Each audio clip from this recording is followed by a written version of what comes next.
অফসাইডে খেলতে পারেন না জাকের আলী অনিক। বাংলাদেশের নতুন ব্যাটিং কোচ আশরাফুল আবার তার ক্রিকেট ক্যারিয়ারে ছিলেন অফসাইডের মাস্টার ক্লাস।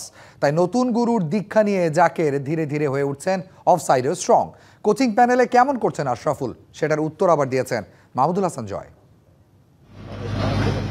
প্রতিটা বলই অফসাইডে খেলার চেষ্টা, কখনো ডিফেন্স কখনো কভার ড্রাইভ। মূল ভেন্যুতে ম্যাচ চলাকালীন সময়েও গুরু আশরাফুলের ব্যস্ততা জাকেরকে নিয়ে। অফসাইডে দুর্বল জাকের, তাই এখন সবারই জানা। মাঠের খেলাতেও প্রতিপক্ষরা এখন জাকেরকে আউট করতে ফাঁদ পাতে অফ স্টাম্পের বাইরে বল ফেলে। ব্যাটিং কোচ অ্যাশের ছোঁয়ায় জাকের যে অনেকটাই কাটিয়ে উঠেছে দুর্বলতা, তা হয়তো এসব শট দেখলেই বোঝা যায়। জাকের অফসাইডে যতটাই দুর্বল, আশরাফুল ওই জোনে একসময় ততটাই ছিলেন শক্তিশালী। ভুল করা মাত্রই জাকেরের কাছে ছুটে গিয়েছেন অ্যাশ, দিয়েছেন সব টোটকা। জাকেরও মনোযোগ দিয়ে সব বোঝার চেষ্টা করেছেন।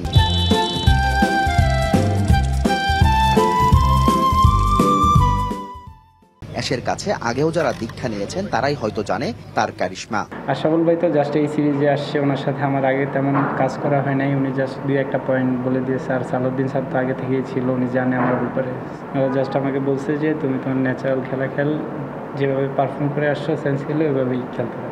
এদিন শুধু আশরাফুল নয়, নেটে জাকেরকে বোলিং করেছেন একসময়ের জনপ্রিয় স্পিনার এবং বর্তমান টিম ডিরেক্টর আব্দুর রাজ্জাক। সবাই যেন ব্যস্ত জাকেরকে ছন্দে ফেরাতে। আশরাফুল জাকেরের এই ক্লাস দেখতে দর্শকদের ভিড়ও কম ছিল না। ঘরের ছেলে আবারও ছন্দে ফিরুক প্রত্যাশা সকল সিলেটবাসীরই। Shahriar Hossain, DBC news, Sylhet.